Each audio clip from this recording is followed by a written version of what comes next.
شاہی مسجد میں سیاحوں کے داخل ہونے پر کوئی پابندی نہیں تھی۔ ظاہر ہے اب سب کچھ غیروں کے ہاتھوں میں تھا۔ وہ اس کا اتنا احترام نہیں کر سکتے تھے جتنا احترام واجب ہو سکتا تھا، یہاں تک کہ سیاح درگاہ شریف میں مزار اقدس پر بھی جا رہے تھے اور وہاں سنہری جالیوں کا نظارہ بھی کر رہے تھے۔ میں نے مدھومتی کی طرف دیکھا اور دل محسوس کرایا گیا۔ بہرحال اپنے آپ کو اس پر ظاہر نہیں کر سکتا تھا ورنہ بہت سے معاملات بگڑ جاتے۔ اس بلند و بالا پہاڑی مسجد میں ایک چھوٹے سے کنویں کا دہانہ بھی تھا جس پر ایک محافظ بیٹھا ہوا تھا اور لوگوں کو پانی نکال کر پلا رہا تھا۔ پانی پینے پر ان پہ کوئی پابندی نہیں تھی۔ اس پانی میں خصوصیات یہ تھی کہ انتہائی ہلکا اور شیریں، اور کنواں اتنا گہرا کہ انسانی نگاہ کسی بھی طرح اس کی گہرائیوں میں تہہ تک نہ پہنچ سکے۔ بہرحال یہ سب بزرگانہ کرامات تھی۔ یہاں سے آگے بڑھے، جودھا بائی کا محل دیکھا۔ محل کے جروکے سے نیچے وسیع اور عریض میدان جن کے انتہائی سرے پر فتح پور کی چھوٹی سی آبادی نظر آ رہی تھی۔ وہ شطرنج جہاں اکبر بادشاہ اور جودھا بائی بیٹھ کر شطرنج کھیلا کرتے تھے اور مہروں کی جگہ خواتین کھڑی ہوا کرتی تھی۔ غرض یہ کہ یہ سحر انگیز جگہ اپنے اندر ایک عجیب و غریب ماحول رکھتی تھی اور بادلوں بھرا آسمان بس نہ جانے کیوں یوں محسوس ہو رہا تھا جیسے کسی آفاقی دنیا میں آ گیا ہوں۔ بہت سے بوسیدہ حصے بھی تھے جن کی اصل حیثیت ابھی تک قائم تھی، لیکن محکمہ آثار قدیمہ نے نہ جانے کیوں، یا پھر یہی کہا جا سکتا ہے کہ خصوصی طور پر ان علاقوں پر کوئی توجہ نہیں دی۔ ایک عجیب سا حسرت بھرا منظر نگاہوں کے سامنے تھا۔ ہم لوگ کافی آگے بڑھ گئے تھے اور مختلف علاقوں سے گزر رہے تھے۔ باولیاں، کنویں، دیواریں، غلام گردش، نہ جانے کیا کیا کچھ تھا۔ پھر ہم ایک چوڑی سی دیوار کے عقب سے نکل رہے تھے کہ ایک آواز سنائی دی۔ سنیے برائے کرم سنیے، نسوانی آواز جسے سن کر ہمارے قدم جم گئے۔ آنکھیں چاروں طرف کا جائزہ لینے لگی اور پھر کچھ آہٹیں سنائی دی اور آواز نے کہا، برائے کرم صرف ایک منٹ۔ ہم اس آواز کو سن کر پھر اچھل پڑے تھے اور ہماری نگاہیں ادھر ادھر گردش کرنے لگی تھی۔ تب ایک چوڑی سی دیوار کے عقب سے نکلنے والے اس ہیولے کو دیکھ کر ہم ساکت ہو گئے۔ کوئی آہستہ آہستہ آگے آ رہا تھا اور جب وہ قریب پہنچی تو ہم متحیرانہ انداز میں اسے دیکھتے رہ گئے۔ وہ مغلیہ دور کی کوئی شخصیت لگ رہی تھی، وہی خد و خال، وہی چہرہ۔ ایک عجیب سا خوف محسوس ہونے لگتا تھا، لیکن وہ خود خوف زدہ نظر آ رہی تھی۔ اس نے آہستہ سے کہا، وہ مجھے قتل کر دینا چاہتے ہیں، خدا کے لیے مجھے بچا لیجئے، خدا کے لیے۔ اگر آپ نے میری مدد نہ کی تو میں جانتی ہوں کہ وہ مجھے زندہ نہیں چھوڑیں گے۔ کون ہو؟ کون؟ مدھومتی نے خوف زدہ لہجے میں پوچھا۔ میرے دشمن، وہ میرے دشمن ہیں۔ میں لڑکی کو گہری نگاہوں سے دیکھ رہا تھا اور میری سمجھ میں نہیں آ رہا تھا کہ وہ کوئی تصور ہے یا حقیقت۔ مدھومتی نے سوالیہ نگاہوں سے مجھے دیکھا اور میں نے آہستہ سے کہا، تمہیں کس سے خطرہ ہے اور تمہارے دشمن کہاں ہیں؟ یہ جگہ اس قابل نہیں ہے کہ میں تمہیں اس بارے میں تفصیل سے بتاؤں، لیکن میں شدید خطرے میں ہوں۔ ٹھیک ہے، ہمارے ساتھ آ جاؤ، لیکن اگر وہ باہر موجود ہوئے تو بس مجھے ایک ایسی جگہ چھوڑ دیجئے جہاں سے مجھے جانے کے لیے کوئی سواری مل جائے۔ اس کے بعد میں آپ لوگوں کو زحمت نہیں دوں گی۔ آپ نہیں سمجھتے کہ میری زندگی کس طرح خطرے میں ہے۔ کیا یہ بھی نہیں بتاؤ گی کہ وہ لوگ تمہیں کیوں قتل کر دینا چاہتے ہیں؟ برائے کرم وقت نہ ضائع کریں، اگر آپ چاہیں گے تو میں اپنے بارے میں آپ کو بتا دوں گی، لڑکی نے عاجزی سے کہا۔ ہم دونوں در حقیقت خوف زدہ سے ہو گئے تھے، لیکن بہرحال ایک انسانی زندگی بچانے کی اس التجا کو ٹھکرایا بھی نہیں جا سکتا تھا۔ میں نے آگے قدم بڑھا دیے اور اسے درمیان میں لے لیا۔ مدھومتی اس کے عقب میں آگے بڑھنے لگی۔ بالآخر ہم وہاں سے کافی دور نکل آئے اور اچانک ہی مدھومتی کے حلق سے ایک آواز سے نکل گئی۔ میں نے چونک کر اسے دیکھا تو مدھومتی جلدی سے بولی، یہ تو شاید زخمی ہے۔ میں نے بھی چونک کر اسے دیکھا، اس کے بازو سے خون ٹپک رہا تھا۔ میرے منہ سے غیر اختیاری طور پر نکلا، تم زخمی ہو؟ ہاں، مجھے گولی لگی ہے، لڑکی رو دینے والے انداز میں بولی۔ اس سے ہمدردی ہو جانا ایک فطری امر تھا۔ اس کی بات کی تصدیق بھی ہو گئی کہ کوئی اسے ہلاک کرنا چاہتا ہے۔ اس کے بعد کسی قسم کا کوئی تردد مناسب نہیں تھا۔ سب سے بڑی بات یہ تھی کہ وہ انتہائی حسین خد و خال کی مالک تھی، اور یہ سب کچھ بھی انسانی فطرت کا ایک حصہ ہے۔ جاذب نگاہ شخصیت سے ہمدردی ہو ہی جاتی ہے۔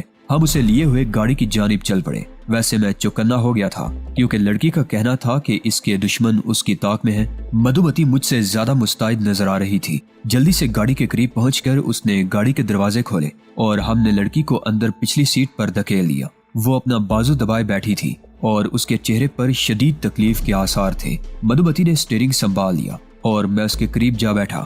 گاڑی سٹارٹ ہو کر آگے بڑھ گئی تھی۔ چند لمحات کے بعد مدھو نے مجھ سے کہا، کیا خیال ہے گھر ہی چلے نا؟ گھر؟ یہ زخمی ہے، ہم اسے راستے میں کہیں نہیں اتار سکتے۔ انسانی ہمدردی بھی کوئی چیز ہوتی ہے۔ ٹھیک ہے، میں نے مدھومتی سے اختلاف نہیں کیا تھا۔